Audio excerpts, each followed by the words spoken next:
રવિન્દ્રભાઈ સાકરિયા તારીખ 26/6/2024 રોજ નટવરગઢ ગામમાં જે અવાડા સનરાઈઝ કંપની દ્વારા જે 47થી વધારે ખેડૂતના ખેતરમાં કોઈ નોટિસ વગર કોઈ વળતર ચૂકવ્યા વગર જે કામ શરૂ કર્યું હતું તેના અનુસંધાને અમે 26 તારીખે કલેક્ટર સાહેબને મળેલ ત્યારે તેમણે ડેપ્યુટી કલેક્ટરને અહીંથી તરત સૂચના કરેલ કે આ કંપનીનું કામ ત્વરિત અટકાવવામાં આવે અને ડેપ્યુટી કલેક્ટર તમને બીજા જ દિવસે મળશે. ડેપ્યુટી કલેક્ટરે નટવરગઢ ગામના ખેડૂતો સાથે મુલાકાત કરી અને જણાવેલ કે 2 દિવસમાં આ તમામ ખેડૂતોના ખેતરમાં જે તાર છે હું હટાવી દઈશ અને જે પણ ખેડૂતોને વળતરની જે આપને રજૂઆત હોય તે હું એમડી સાથે મુલાકાત તમારી કરાવીને તમને જે પણ મળવાપાત્ર વધારે વળતર છે ચૂકવાવીશ.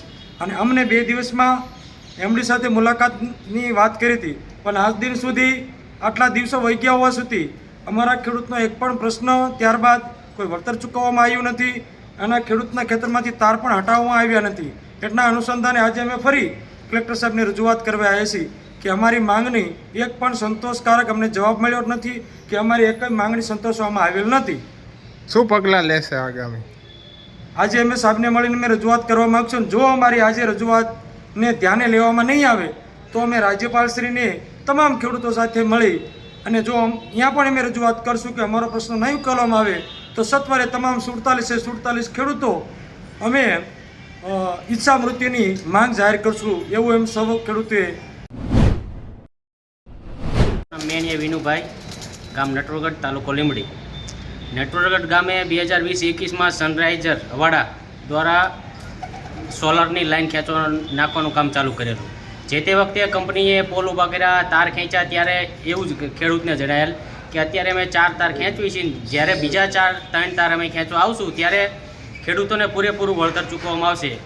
આજથી 3 વર્ષ બાદ જ્યારે અત્યારે કંપની કોઈપણ ખેડૂતને કોઈપણ નોટિસ આપ્યા વગર કે તમે અત્યારે વાવેતર ન કરતા અમારે તાર ખેંચવાના છે, જ્યારે ખેડૂતે અત્યારે વાવેતર કરી દીધું તે અચાનક જ કંપની તાર ખેંચવા આવી.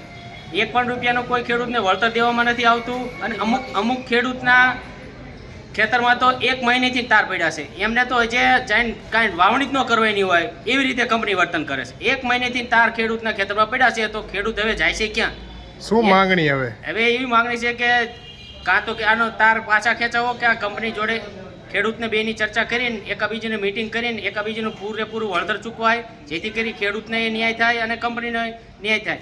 એટલે ખેડૂતની એવી માગણી છે કે હાલમાં ખેડૂતને કાં પૂરેપૂરું વળતર ચૂકવવામાં આવે, ક્યાં જ્યાં ખેતરમાં તાર પડ્યા છે તે સત્વરે તાર હટાવવાનું કામ કરવામાં.